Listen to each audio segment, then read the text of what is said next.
on, guys? What is going on? Welcome to another episode of GGrated Podcast. I am Gino. This is my co-host Gray. Thank you for stopping in. We have a great episode ahead of us. Gray, why don't you tell them what we're going to be talking about this episode? Today, we're going to be talking about our gaming moment of the week. We're going to go into some sweet gaming deals and some news, and also our main topic of the My Hero Academia Season 1 anime. Stay tuned on this episode of the GG-Rated Podcast. Hello, welcome to GG Rated. We hope you enjoy the show. Now here are the hosts.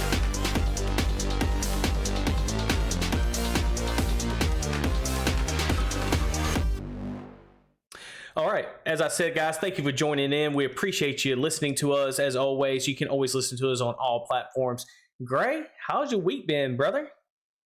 Dude, it's been pretty good. Getting my diet reined in, man.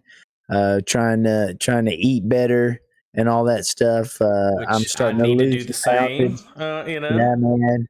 Starting to lose some poundage, and I love right now how we're pretending like we didn't already record this. Yeah, absolutely. So, guys, y'all don't know this, but there's always a lot of different things with these episodes, and you actually hear it a little bit later on about the technical difficulties we have. But we're decided we had to redo this front part, this very intro, because it just didn't record. My computer completely shut down, and had to turn it back on. And hey, we're here though. We're bringing it to y'all live as always, letting you know what's going on. But we talked about before, just to let them know, you took your son to the movies, The Wild Robots, right? Yeah, The Wild Robot. We're gonna go quick here, but tell us. I mean, is it a must-watch show? So The Wild Robot had a lot of heart to it, man. I kind of went into it, and after it started, I didn't know if it was just gonna go kind of like woke-ish or not. But thankfully, it didn't, and it had amazing animation, had a really good story, and we thoroughly enjoyed it. We were going to go watch the new Transformers movie. Yes, yeah, the new Transformers movie. But I think I'm going to take my oldest boy to go watch that later. But the whole family went to watch this one, and I think it was great. Definitely worth the watch. A great family movie. And there was a thing about it that the comedy on there got kind of edgy, man, where they were talking about death and different things. They made a lot of jokes that made it enjoyable for the parents there as well as the kids. So I always appreciate when a movie is able to kind of like walk that line and Disney be kind of edgy. is very known for that, like making those kind of jokes that we don't realize until a lot older. We're like, man, that's kind of risque, you know what I'm saying? But it's a definitely a movie right now in theaters that's flying under the radar, I believe. But it's kind of cool. Too. I haven't heard anybody else that's watched it, so that's pretty cool. You say it'd be a good movie to watch, especially with the kiddos. So definitely check it out. Yeah. Kind of going into my week a little bit, man. I had my daughter. She had like a couple games for cheer games. My son had a couple games as well, all in 1 week. Still had a great time though. They've been really killing it. Kind of going into my gamer moment, but not a little bit. I also had my tournament for my college football 25, where I played my buddy Tyler. That's for money. We played in the SEC championship, and he pretty much dominated me. And I got knocked out of the playoffs. But hey, it was still fun though. I always love that competitive kind of nature. You know how I am with football. So that was pretty much it though, man. It wasn't too much else going on this week. It actually was kind of nice. I did go over, and I have to mention to all y'all, can I get a roll tide? Roll tide, baby. Because Alabama beat Georgia this weekend. It cannot go unmentioned as well. Went over to my buddy Derek's house. You remember old Derek? And he had a great get-together. He was a great host, him and his wife Jordan, and the beautiful daughter, son. And we watched the Tide roll in on Georgia. Had a great time. So that's awesome. Yeah, love it. Awesome. But let's go into our gaming moment of the week. You want to bring us in? Game moment of the week. For those of you that don't know, we're gonna really try to drive this point home, or Gino's talking about doing away with the segment. I don't want to, guys. So help me, help you. You got a gaming moment of the week, right? I do have a gaming moment of the week. So because I don't. So I'm going to use my time right now Okay. to kind of say, Sure. look, guys, all we ask is we have a Facebook group, GG Rated. If you're not on there, make sure you join.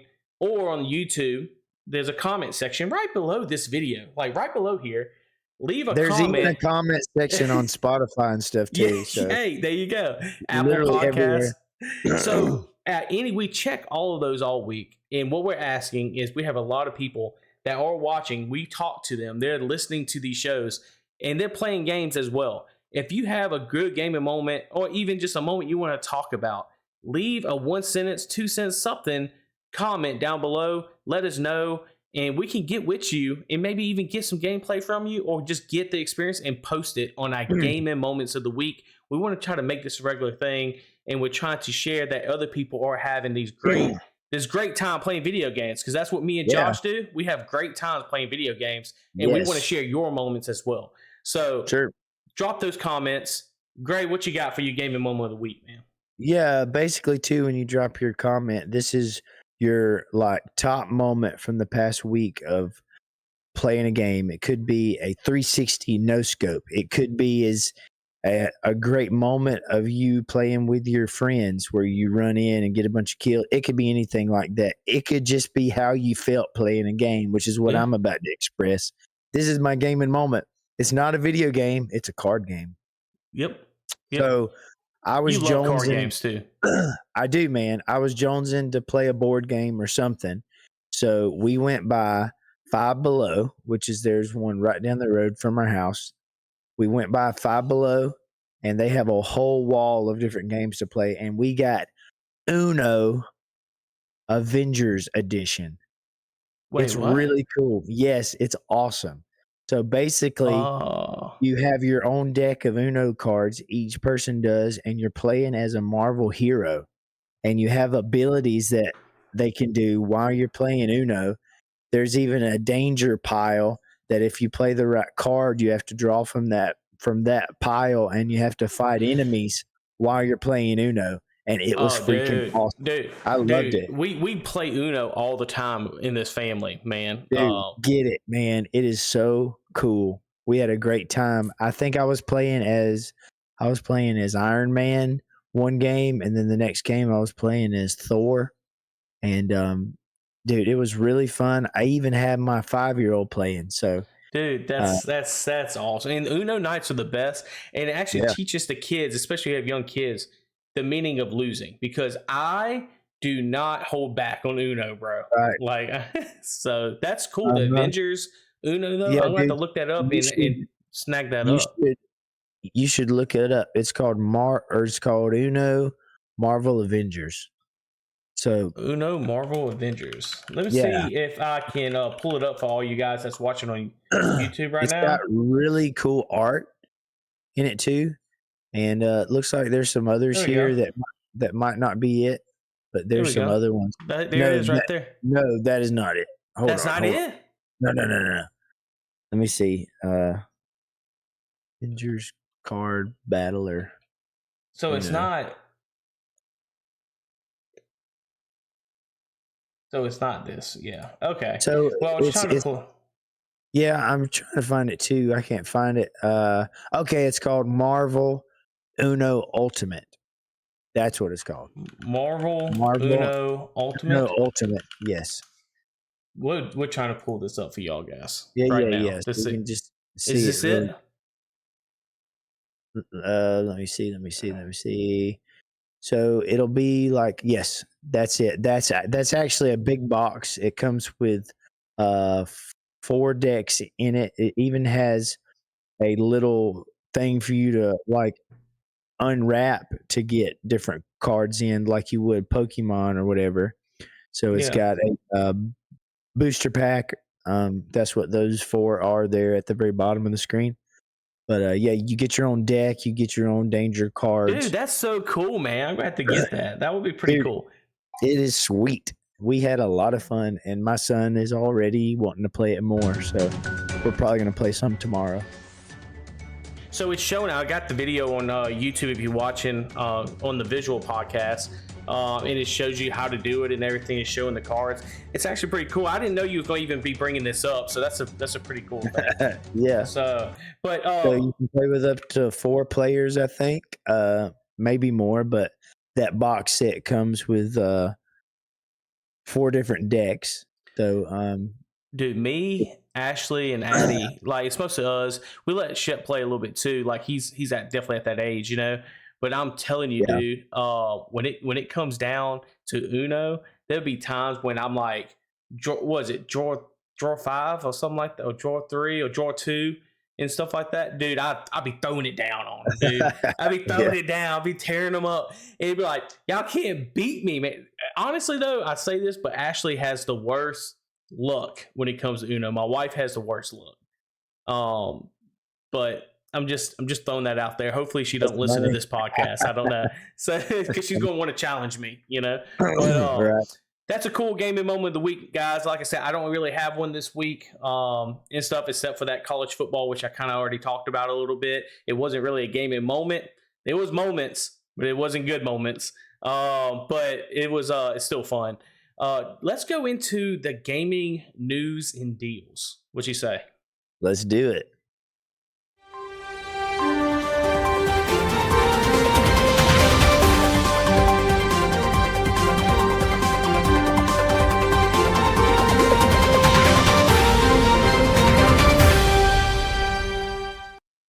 Gaming news and deals.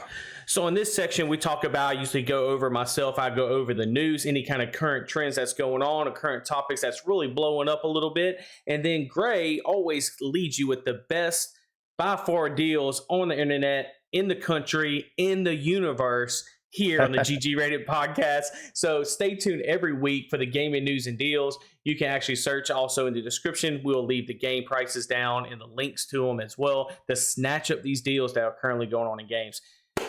Great. What do you say about you going first with the gaming deals, and then I'll throw the news away? Let's do it. So I've been scrolling through here, and I actually found a few games that I really enjoy, that I really like, that I think is sweet deals for some sweet gameplay. The first game is Control Ultimate Edition. I love this game. From the people that brought you Alan Wake is Control. If you haven't seen this game, looks amazing, plays amazing on the Steam Deck. That is the main character right there on the screen. I forget the actor's name, but dude, it's wonderful. It is only $8 right now. It's usually $40. It is 80% off. A great deal. Control Ultimate Edition. Get it, play it. It's worth it. Let me tell you. I just added it to my cart as we talked about it. Well, you actually already have it because I already have it. Oh, that's right. Yeah. But I played a little bit of this game, Josh. I gotta say, I think this is a really great game to play. I know you talked about this game on the Steam, it's really good on the Steam Deck, right? Oh, it's great on Steam Deck. Okay, it's wonderful. I know, Josh. You kind of look at when you look at these games just a little bit, just kind of talking to you. Do you kind of look at that aspect of the Steam Deck? Oh, for sure. How do you know? How can you tell people what do they need to look for when you're looking for these? So there's a lot of times when I'm about to buy a game, I will do some research online to see if the game is playable on Steam Deck and try to find out. But a lot of times these games that I try to give you on here on the podcast are games that I've already played and that I think are really good games. And most of the time, those are also games that play good on the Steam Deck. So I'm glad that you mentioned that. It's something that I'm always going to try to mention for my Steam Deck lovers there. I got actually a friend at work that I brought over to the Steam Deck Master Race. His name is Connor. Hello, Connor. You might be listening. What's going on? So this is a great one. I also have another game, which is a game that is close to my heart. Love this game. I've been playing it ever since I was a kid. The name of the game is Chrono Trigger. Oh, man. Arguably the best turn-based RPG ever made.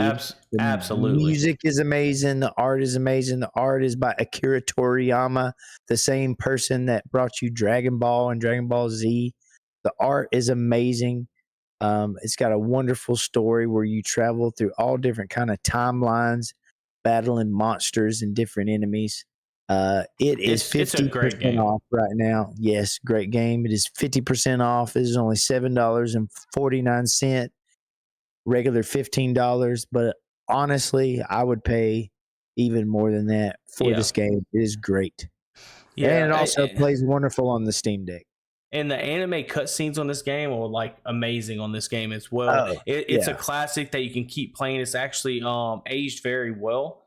It is a turn-based kind of game, so you kind of got to be into it. I know the kids these days are mostly into, the action, running around, kind of action games, but they have a place. They do. But these turn-based games, the stories are so well, and I think you hit it on the nail with Chrono Trigger. If you haven't played it, didn't get around to it, maybe too old by the time this already gone and passed, snatch this thing up, man. That $7.49 is awesome. Absolutely. I actually own the hard copy of this game for the Nintendo DS. What? I'm always going to keep that. It's a really cool box. I probably got it around here somewhere, but yeah. Wonderful game that I own this game on DS. I own this game on mobile. And I also own this game on Steam, so I have access to you can always trade it into GameStop retro stores, for like $3 or something. No thank you. I'm going to keep. That's probably what they would give you. That's probably, and I think it's actually worth more and more. The value of it always goes up. If you have an original Super Nintendo copy of this game, it is probably worth a good bit of money. I would go as far as say, absolutely. So next game on the list is Far Cry 4. I think this is the best in the series. It's certainly the one that I played all the way through. It is for mature audiences only at the very end, so be advised. It gets a little oh yeah. If you know, the final boss. How much is it? It's only $5.99 right now. It's probably a little bit dated, but really cool game. I remember it being amazing and having a great time with it. It is 80% off, only $5.99. I already got that in my library, baby. Yeah, it is a good game. It really is. 5 is really good too. The new one that they came out with, it's actually really good. Yeah, I actually played that a little bit with Daniel, and it was fun. But it just gets old. But it didn't hit like this one did, So I got one more game here that I actually own this game, and it's plays amazing on Steam Deck as well. If you are into these type of games, then you're gonna love it. It is Ace Combat 7: Skies Unknown. Is 90% off. Usual $60. It's only $5.99. Excuse me, my voice is hoarse. I'm a little bit under the weather. Excited about it. You've been yelling it at the top of your at the top. Yeah. Yes, only $5.99. Cool. I didn't see this, Josh. You see this? It says a member of your Steam family already owns this game. So that's me. It lets you know that somebody already owns it. But didn't we play an Ace Combat game on the Steam Deck or something like that from the retro emulation or something? Didn't we do that? Yeah, and it was awesome. The graphics and all that, it was awesome. These games were really fun. It might have been Ace Combat 4. I'm not sure, but this is a great one. I haven't completed the story yet. I'm almost at the very end. I go back to it from time to time and play it when I'm jonesing for it. It's a really fun game. $5.99, dude. Can't beat that. And honestly, there's more on this list that people might be into. Like Final Fantasy VII is only $4.79. The original one, not the remake or anything, guys. The original. This is the OG original one. So yeah, it looks like there's a lot of good games that are on sale right now, and it will not last long. A lot of them end in a week or less days even. So if you want to check these out, go to gg.deals and check out the Steam games that are on sale. But if not, you can always depend on us every week to tell you which games we think are a good deal on the GG Gaming Deals section. Nice, nice. And guys, I'm going to take this moment. Make sure if you can, I'm going to leave it right here. Make sure you subscribe to the channel while you're sitting here and you're enjoying it, so we can keep bringing you more and better content your way as well. Let's go into the gaming news. What you think? Let's do it. And the good news just keeps coming. Got to throw it out there. So I'm going to talk about this. I'm going to play this video and kind of let it kind of talk about itself. It's a very quick video, 1:56, and you can hear what Mark Zuckerberg, apparently they did an Oculus Quest. We just talked about it on the last episode, came out with the 3S now, which is a lot cheaper at entry of $300. But that is not what I'm talking about on the news today.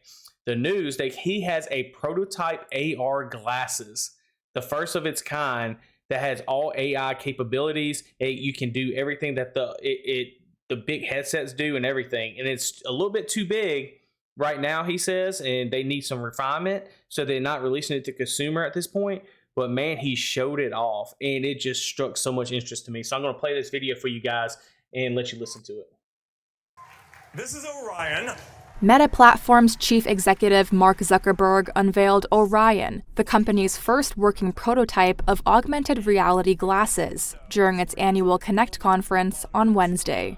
It is a completely new kind of display architecture with these tiny projectors in the arms of the glasses that shoot light into waveguides that have nanoscale 3D structures etched into the lenses so they can diffract light and put holograms at different depths and sizes into the world in front of you.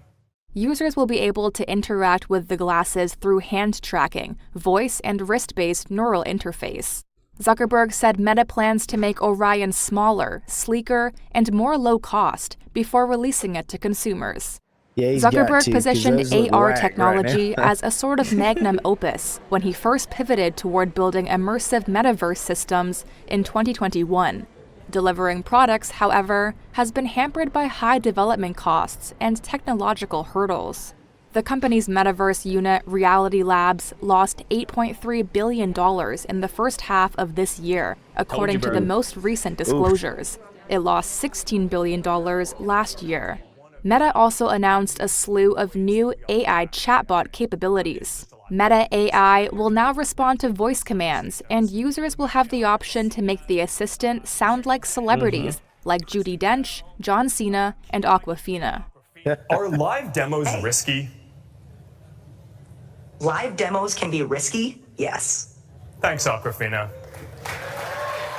Later this year, the company plans to add video generation capabilities and the ability to perform some real-time language translations.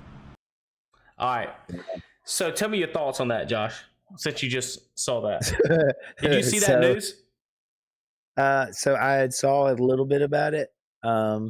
Actually, Connor told me about it, and so I haven't did any research into it. I have not seen that video. That is really wild. The first thing I thought of. Let me give out a thing on Reuters. On Reuters, they did do that video, so I just want to give a shout out to them. That was a very detailed little video. But sorry to cut you off. But go ahead. No, the first thing I thought of was the costume maker off of The Incredibles.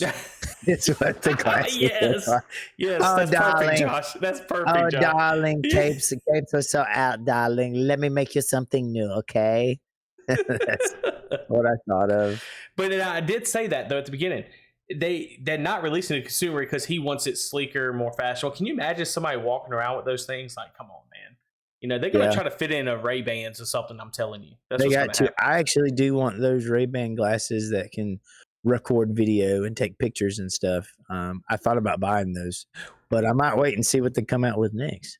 But they did show on these glasses, he actually gave a demo and showed that you can watch the screen. It shows the screen and all that. The thing that really struck me that was interesting about this, though, they said Neuralink. It's like, so I watched a longer video of it, and he says this. He says, there's two different things. First off, you're not going to walk around with a big headset when you walk around in public. Or the second thing is you're not going to be talking to yourself because, you know, you get embarrassed. Nobody's going to sit here and sound like and say, you know, hey Siri and stuff like that, right? Sure. Or Alexa or Meta or whoever it is. And then the third thing is like you don't want to look like a crazy person using your hands all over the place, like using your hand gestures. So that's where the Neuralink comes in at, where it can actually, you can think it, it can do it. Wow. So is he talking about working with Elon Musk on their That's what I'm thinking. On their platform, so that. But I don't think it's something they have to put into you. I think it's something else that's happening. Maybe the eye tracking or something like that. Maybe where you don't have to use your hands and everything. You can just okay. Have you seen? You're an Android guy, right? Let me ask you this: Have you had a phone where you can? Because I've seen it. Have you had a phone or a Samsung phone or anything where you can use your eyes to scroll? No. Okay, so I've used it before. Okay. I think it was with Blaze's phone, so I don't know. But you can literally, it was a feature I always wished would have came to the iPhone. But you can sit here and your eyes, it's the weirdest feeling, and it just strolls through the pages, when you're reading on your phone. I feel like it might be something like that. So there's ways of reading like the neuro waves in the human brain. Do you remember when we went to space camp? There was that game that you could play where you put the thing on your head and you tried to move the ball across the table. And I think you just had to think of a certain thing and it would activate this game. So maybe they're going to use that kind of technology because it's been out forever. I mean, that was 20 years ago. Yeah. So, they probably have more advanced ways of actually reading your brain waves to accomplish a task for this tech that they've come out with. I always get super geeked out, and I always love when they come out and they really push the technological aspect of things. And it sucks because, like we talked about in the last episode, y'all can check that out. I'll leave a link up there in the description up there. But they're losing a lot of money on this VR. I don't think it's being very successful. You heard them, right? They're losing a lot of money. But man, it could be the future. I mean, you get those glasses, you solve the biggest issue of wires looking ridiculous with the headset on, like you're toned out of the whole world. You just have them on and it does it for you. That can replace the phone. I'm telling you, it can. It can replace the phone. Absolutely could. Absolutely could. But that device you're talking about, I'll be interested to see the Space Camp device you was talking about. I'll be interested to see if that actually might have some kind of connection to all that, where they're going, because that would be super cool. I remember that. Really I do remember that when we went. But that would be our gaming news, guys. I hope you enjoyed it. If you got some other gaming news that you know about that you want to throw out there, make sure you leave it down in the description. Do you notice a trend that is going on through this episode? Comment, engagement, all that great stuff. Make sure you do that. All right. Let's go into our main topic. What is it going to be, Josh? Our main topic is the anime. One of the GOATs, in my opinion, My Hero Academia. Let's go. Beyond plus Ultra. Yes. So, if you don't know this anime, it is amazing. I am on the final season right now. Eugene just finished the first season. So, for this episode of the GGrated Podcast, we are going over season 1 of My Hero Academia anime. It's about a kid named Izuku Midoriya is the head character, the lead character, in a world where 80% of the population has superpowers known as quirks. Izuku Midoriya is born quirkless. Despite this, he dreams of becoming a hero like his idol, All Might. Midoriya gets bullied by his childhood friend Kazuki Bakugo for being quirkless. And also, this goes into episode 1 because episode 1 is kind of where they introduce you to the world and all that stuff. And after a villain attack, All Might saves Midoriya, and he later discovered All Might's true form, weak and frail from an injury. Inspired by Midoriya's selflessness, All Might decides to pass his quirk one for all to Midoriya. So, Gino, what did you think of the introduction episode to My Hero Academia? So the first episode, I have to say, I'm going to be honest. I know we're going episode by episode. I believe, right? Yep. This is episode 1. I think episode 1 kind of, the only reason I kind of would stay with it is because you said, and I've been seeing so much stuff now that makes it pretty awesome, because it just seemed like he was way too just whiny the whole time. Like, he's just so whiny on the first episode. I'm like, he is so overreactive. He reminds me of like a 6-year-old, like my son, I'm like, oh my goodness, he cries about everything.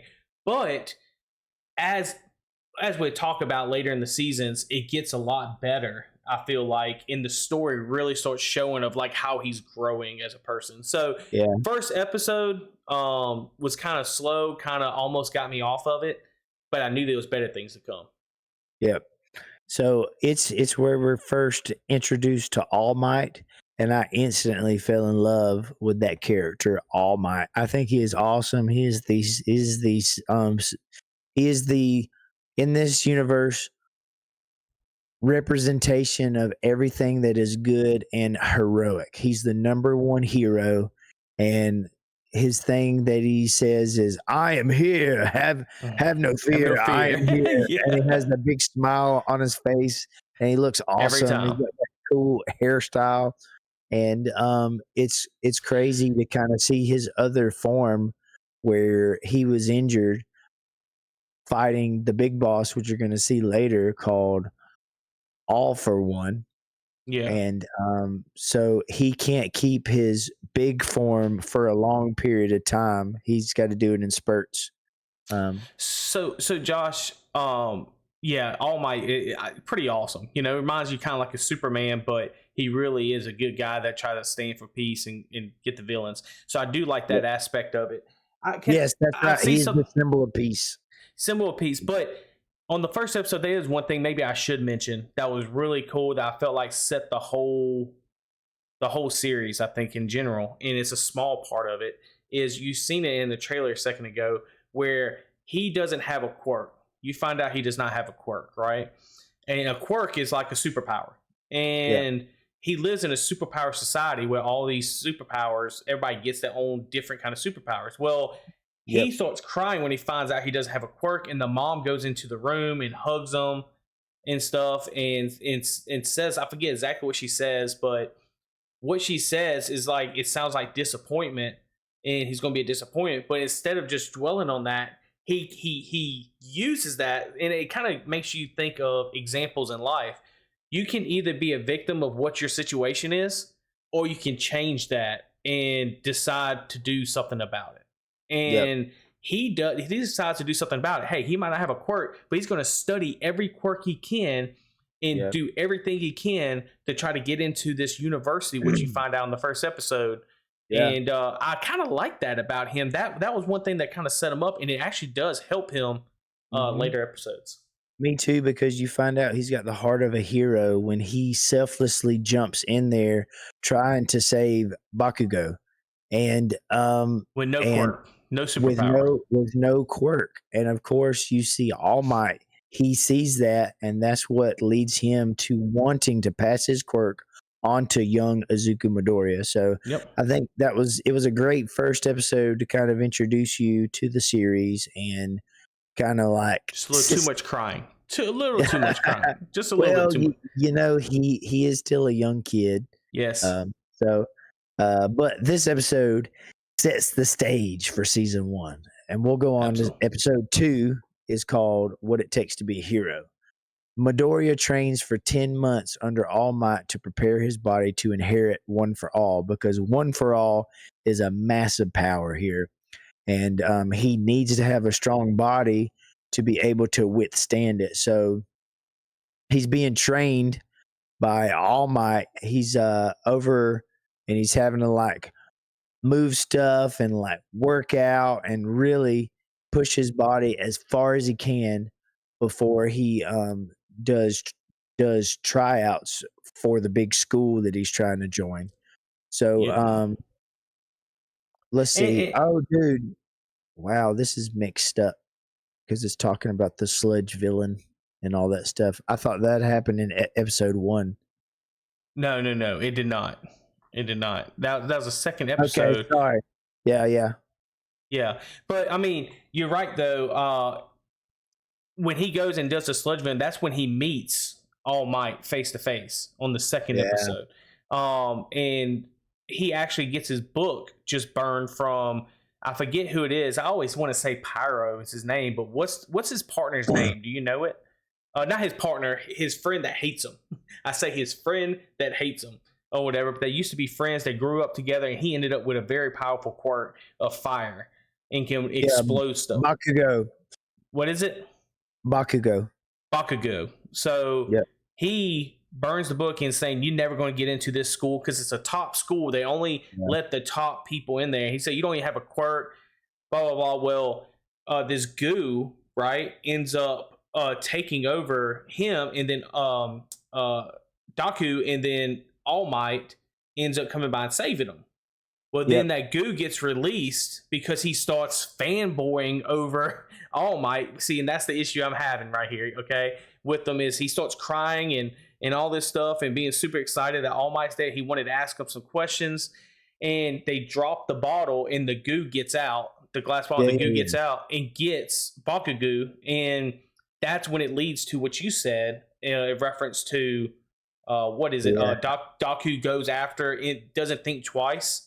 And during an attack by a sludge villain on Bakugo, Midoriya rushes in to save him despite being powerless. Impressed by his courage, All Might officially chooses Midoriya as his successor and transfers his quirk to him by giving him one of his hairs to eat, which is freaking gross, by the way. I'm not eating hair. But I guess if I was going to get this power, I would totally eat a hair. But you know what's really cool about that is when he took him underneath his wing, he doesn't just give him the hair. He says, "Your body can't take it. We're going to go slow here, but this is what I want you to do. You're going to have to earn it." So it's kind of like goes back to like reality now. You're not just given something. You have to earn what you're given, right? Sure. So he moves all this trash from the beach all these months, like 7, 8 months, 9 months or something like that. And you see his body. He's just like, he's ripped, at this point. This young kid turns into this scrawny little boy that's now like ripped, and he just pushes himself. And I was just like, oh, that right there I can relate to, like pushing yourself to the edge, doing the best you can, earning something, and that really, from that point forward, it really sold me onto this series. Yep. He's got so much heart, man. And that's what you see continuously as the series goes on, that Izuku Midoriya really is a worthy successor, but he always asks that question to himself all the time, like, am I really enough to be able to hold this power, to be worthy of this power that was passed on to me? So we come to episode 3, Roaring Muscles. Midoriya undergoes grueling physical training to inherit One for All safely. His body needs to be at peak condition to handle the immense power of the quirk. On the day of the UA High School entrance exam, Midoriya meets Achako Urareka and Tenya Ida. You did great with that. Thank you. The exam involves fighting robotic villains, but Midoriya struggles to control his new powers. So this is kind of an introduction to the friends that he meets. On the first day, they end up in a battle arena on his first day, dude. He hasn't even used his quirk. He doesn't even know what his quirk is. Yep. And if I remember right, it might be the guy that can run real fast, and it might be the girl that can make things go weightless. Float. Yeah. And I think he's got a thing for her. Oh, absolutely. Yeah, he's like, oh yeah, I'm gonna make some quirk babies with you. He cried a few times, get embarrassed and all that usual, But yeah, he's definitely made it known that he cares about her, and he actually uses the quirk for the first time to save the girl, if you remember correctly. But that happens in the next episode, doesn't it? Is it the next episode? I think episode 4 is where it starts off with this, maybe. Okay. Yeah, it kind of ran in together. So but yeah, this episode, when it kind of set up going with UA and all that stuff, he finished with all the yard work, I guess you can say, on the beach. Yeah. Grabbed the hair, And he's pretty much saying, I think All Might tells him this as well and gives him a warning saying, hey, your body is not going to be able to handle this. You have to take it slow. And you gotta go easy. Yeah. But I don't think he listens very well. No, he does not. He does not. But and you find out, huh? I'm just saying, I think this episode 3 was more like a setup episode for what's to come in 4. Yeah, so. Because in 4, dude, and I can't go by without mentioning this, the art is freaking amazing. The animation is amazing, especially in this episode 4, Start Line, where Midoriya destroys a giant robot to save Eureka. Yeah. But he destroys his arm in the process because he can't control One for All, which is the power. But dude, all the students are like running away. They can't stop. It's this huge robot, and he's just tearing everything up. The girl, I forget her name that you just said, but she's stuck underneath a rumble, so she's about to get smashed, like stepped on. Yeah. And it's like it kicks in again. The same thing that happened against the goo. Yeah, he just jumps up, like flies up like All Might, and just boom, just nails it. Yeah. And after that, his arm goes all floppy because it was just mangled and destroyed by the power of One for All. Yeah. And the girl saves him on the way down by floating. And that's when you find out she uses too much of her power. She throws up rainbows. Pretty much. Yep. So Eureka saves Midoriya from losing points by having the judges reward his bravery. Midoriya passes the exam, receiving recognition for his heroic actions despite having low combat scores. So he made it into UA, which was a big step for him. He was quirkless, trained hard to be able to halfway control this quirk, and he's in UA. And at the end of the episode, a long road ahead of him. At the end of the episode, I believe you find out that All Might is actually going to be a teacher at UA as well. So and I love how they heal his arm. You have the nurse that her quirk is she goes and healer, and she pisses stuff to heal it. Hey, her lips go really far out and they kiss and heals it. What is the episode or what is the cartoon series you used to watch? Is it Ren and Stimpy or something like that when they do like the lips like that all the way out? What is it we used to watch that they used to have that same kind of animation? And it just cracked me up, man. I think it's Ren and Stimpy. It probably is. That had a lot of funny stuff like the chicken, like the chicken and stuff like that. So yeah. Are you talking about Cow and Chicken? Cow and Chicken. That's it. Cow and Chicken. Yeah, I remember now. Yep. Stop it. Stop it, Cow. That's what it reminded me of. That is so funny. That is a throwback callback for real. Sometimes I'll catch that on Toonami Aftermath. We'll be playing Cow and Chicken, and I'll sit there and watch it. They got rid of I think Cartoon Network's officially shut down this year. I think that's so sad, dude. It is. That is freaking sad. Anyways, I digress. Yeah. So we come to episode 5. What I Can Do for Now. Midoriya is accepted into UA High School, where he joins Class 1A. The homeroom teacher Shota Azawa, known as Eraserhead, tests the students' abilities by putting them through a quirk assessment test. Midoriya struggles to use One for All without injuring himself, but with quick thinking, he controls his power just enough to avoid expulsion. So, one thing I'll say about Mr. Shoto Azawa is he is intense. He's got the quirk of if he keeps eye contact on you, he can eliminate your quirk. You are quirkless while he has his eyes on you. And he also is able to use... Which is pretty cool. Yeah, which is pretty cool. He also has like a scarf thing that he uses for combat. He's... The thing with Midoriya, he knows now since he faced a robot that if he uses it, he becomes useless because he breaks his body, right?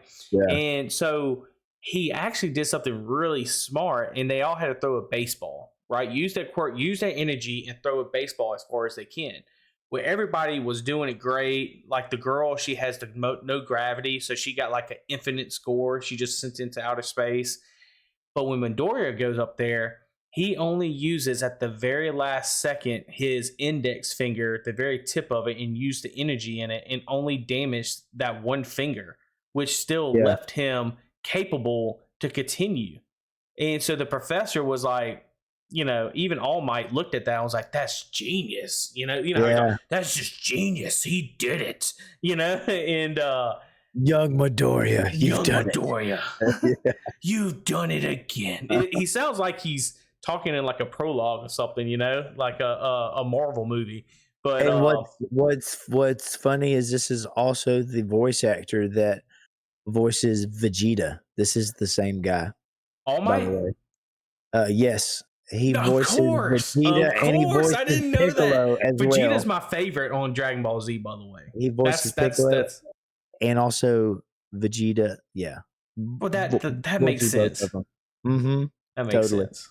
But yeah, he's starting to learn how to use his quirks a little bit, but the episodes get even better after this one as well. Because now he's starting to kind of get the drift of it, to not use all of it, but just use a small percentage of it that his body can handle. Absolutely. So you go in episode 6, which is You Damn Nerd. Bakugo becomes increasingly frustrated with Midoriya after seeing him use his quirk. During a training exercise, students are divided into hero and villain teams. Midoriya is paired with Urareka to fight Bakugo and Aida. Bakugo aggressively attacks Midoriya, but Midoriya manages to outsmart him using his new knowledge of his power. So, if I remember correctly, this is happening inside of like an abandoned building where they're fighting.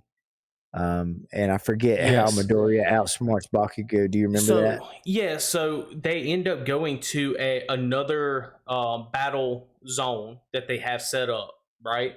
And it's a bunch of abandoned buildings, but they're taking it like one team is the villains and one team are the heroes. So Bakugo and Daku are against each other,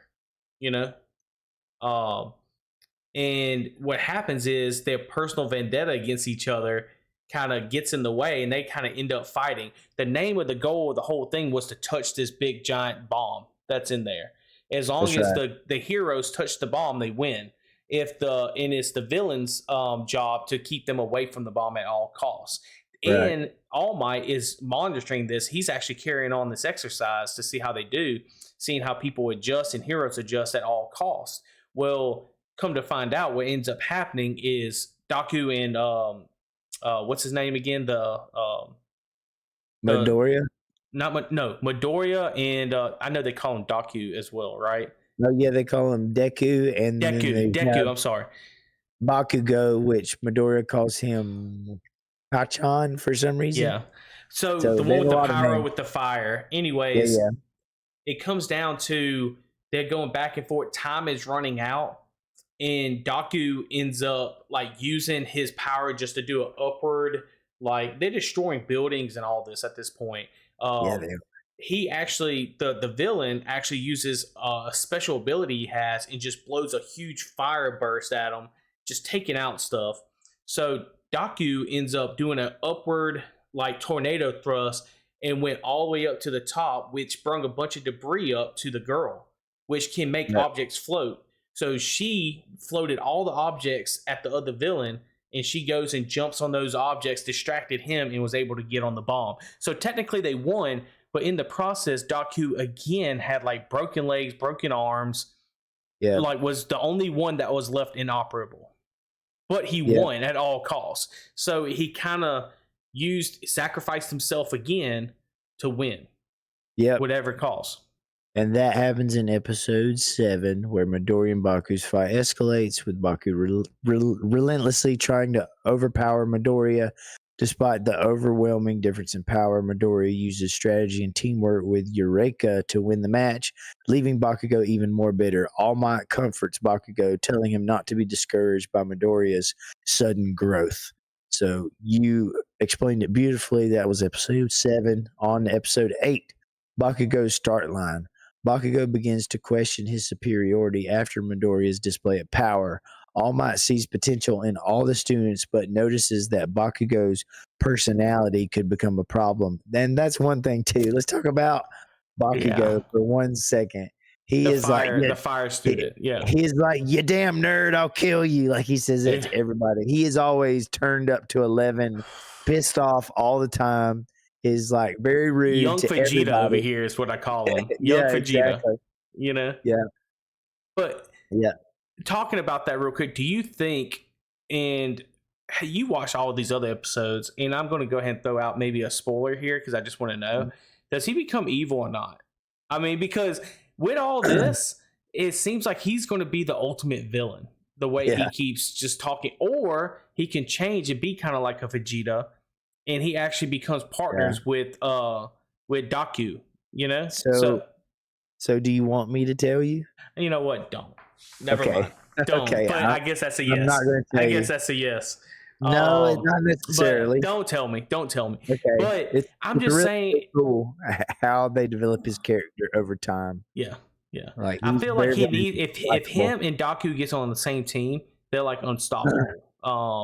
But there's a movie where they kind of do that, and it's really, really cool. So I actually watched it in theaters. It was great. Yeah, they got some of the movies out streaming right now, so I'm gonna have to watch them as well. But guys, in that episode, it they faced off against each other. He was left with embarrassment, like you said at this point. Yep. And I think he's really struggling with that, and people are starting to see Daku as the leader, as the one they want to get behind, and seeing Bakugo as the guy that's like too hot-headed finally. And Bakugo is supposed to be the main, at the beginning of UA, everybody looked at him as being the most powerful, is going to be the guy to, lead all of them. And now he's being the one that's getting picked on the most and bullied the most because of his hothead. Yep. And you see the students continue to develop their quirks, and Ozawa explains the importance of control and focus. Yeah. And those kind of themes that Ozawa is trying to teach is going to come into play as the series progresses, because there's a lot of times where you might not be as strong as the person you're fighting, but if you use strategy and you control yourself, you can come out on top in any given situation. And that's what this particular series does very well with. There's like always a way to think and try to outsmart your opponent to win the battle. So that leads us into episode 9. Yeah, just do your best, Aida. The students continue their training with different combat situations. Aida shines as a natural leader. That's the guy that's got the engines in his legs. I believe. He ends up being the leader, right, in this episode, because he's like the class president or whatever. Because the media breaks through on the containment, and when they break through, everybody started panicking, and he actually went up there and calmed everybody down. So Daku was like, "This guy needs to be the leader. He's the one that can think in pressure situations," and I think that was a good choice too, honestly. Yep. He demonstrates his analytical and leadership skills during a training exercise. We see more of the class and their different quirks, including characters like Suya Asio and Shoto Todoroki. Shoto is the dude that does the ice powers, and he also has fire, but now he's only using ice. That dude is powerful though. The ice guy. He is so calm. He is badass, dude. Like he just walks around like, who do you think you are? Like he's like, you got two choices. You can either freeze or you can tell me what's the plan. Like he's just so calm, and he's like one of the most badass superheroes to me right now. For sure. And it is great, dude, how they develop all the characters, and you start to learn more about their backstories and stuff. His backstory is really, really deep, and it gets really, really raw and real, and actually comes into play a lot in this last season, which I can't wait for you to see it, dude. It just gets crazy. Yeah. But this goes in episode 10, Encounter with the Unknown. The students go on a trip to the UA training facility, the USJ Unforeseen Simulation Joint. Villains led by Tomura Shigaraki and the Nomu attack the students in an attempt to kill All Might. The students are thrown into real danger for the first time, and Midoriya must act quickly to protect his friends. So this is when the stakes start getting pretty high. I think this is the final episode, isn't it? No, this is episode 10. It goes all the way to episode 13. Okay. Well, I know this. They was actually going there for training, and then come to find out all this happens. It's not planned. Like these villains coming in, and it's later to be found out that they actually got in when the media actually broke through, and they used that as the distraction. They was able to get in there, and they had the schedule the schedule to where All Might was supposed to be doing that class, but because he overdid his heroing throughout the city that morning, he wasted. And I don't know if this was mentioned, guys, but All Might's looking for a successor, which is Daku. Because he is getting older, his power is wearing out. He needs somebody to step up with their body to help, and so he's doing all this heroing. He's getting less and less time becoming this strong hero to be able to fight these villains. Yeah, because his body was damaged by a villain, so that kind of left him. I don't know if he lost a lung or what, but he's got like a big scar, like hole in his side, from where he was damaged by a villain that you're going to learn about later. But he's definitely needs. So these villains actually meet all these kids, but they're actually there to beat All Might, to kill him. Yeah, they're trying to take him down because he is the symbol of peace. Mm-hmm. Yeah, but he's not there yet. He's the number one hero, and they think if they can take him down, then they can finally take over. So the villain's plan to trap the students inside the USJ facility unfolds, and they are separated into different zones. Aizawa, which is also known as Eraserhead, fights the villains but gets injured. The students must fend for themselves. Midoriya, Asui, and Mineta work together to survive against the villains, and Midoriya uses One for All to protect his classmates. So let's talk about real quick Mineta. He's the guy that has all the balls on his head, I think. He's the most annoying kid. Let me tell you something. Tell me. That is the most annoying thing in this whole series, dude. Like, that's all he did is we sat there for while they on the boat. Let's talk about, is it this episode when they got transported, when they start fighting the villains and they get warped to different places, right? Yeah. And so they get warped with this guy with the balls on his head on a boat, and they're trying to find their way out. It's him, Midoriya, and the girl, right? And frog girl. No, the frog girl. Yeah. And this kid for 5 minutes of the whole episode is just crying and I can't do it. Oh my God, why am I doing it? Just freaking out. Yeah. And I'm like, okay, we get it. It just keeps going. And he's the biggest perv ever. He's so pervy. Dude. The whole series, he's like, he is like a predator, bro. Straight predator. He puts his hands on the butt, the boobs, and everything. And he even mentions stuff like that. The biggest. I think he said something about Froggy in this one where he's like, oh yeah. He just goes over the top with the perviness. It's peak perv. He's got nothing but balls on his head too. What? Sticky balls he can take off and throw at things. Come on, bro. Weird. Come on, I don't know how he has any kind of combat ability whatsoever. No. But how do you get in UA, bro? Let's be honest. Tell me right now how you got in UA. I don't know, dude. It's crazy how they take people with powers you think would be useless and they're actually able to be useful. Let's say a bridge is starting to fall apart and there's a bunch of people trapped on there. He's able to take his balls and he's able to throw it to hold everything together while everybody gets to safety. He's used as kind of a support character. Okay. Yeah, so okay, well that makes sense. That makes me feel better because I was like, he's just throwing sticky balls and he kept saying, I don't know what these do, and he's like, hey, and he's like, and then when everybody, the frog girl, Midoriya, they tell the quirks, right, that what they can do, and when it gets to him, he's like, he starts crying. He's like, oh my God, all I got is these sticky balls, and I'm like, why are you crying again? Why? Stop, But that is so funny. That's hilarious. So let's see. Midoriya work together to okay, so we go into episode 12, which is the next to the last episode, called All Might.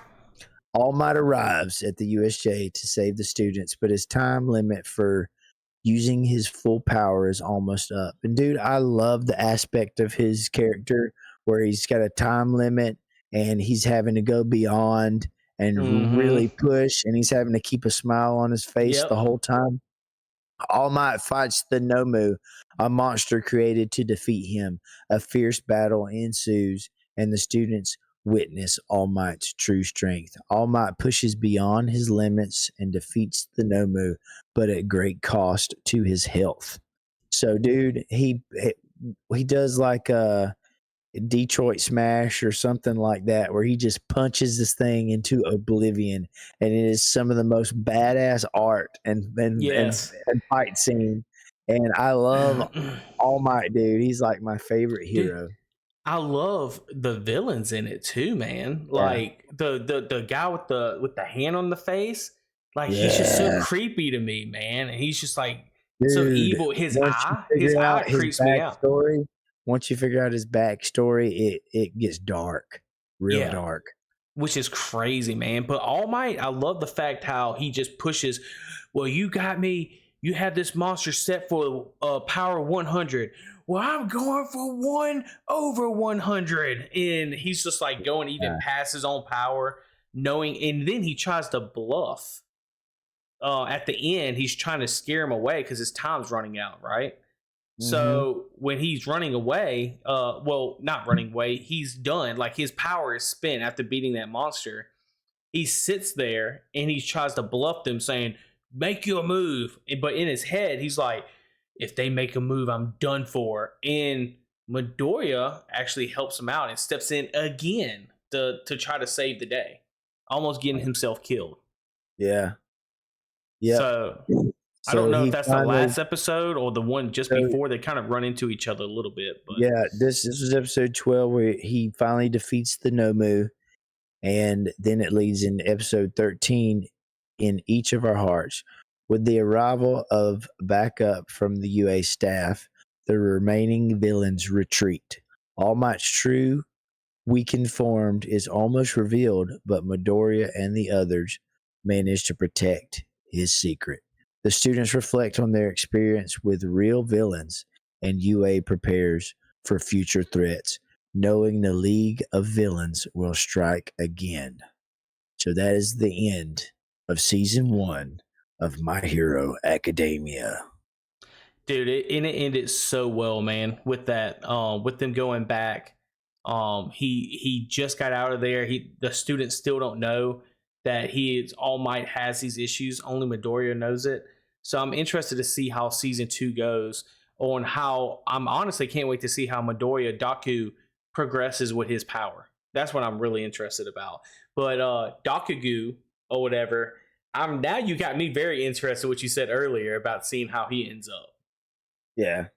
Dude, yeah, it's really cool how they develop his character over time, and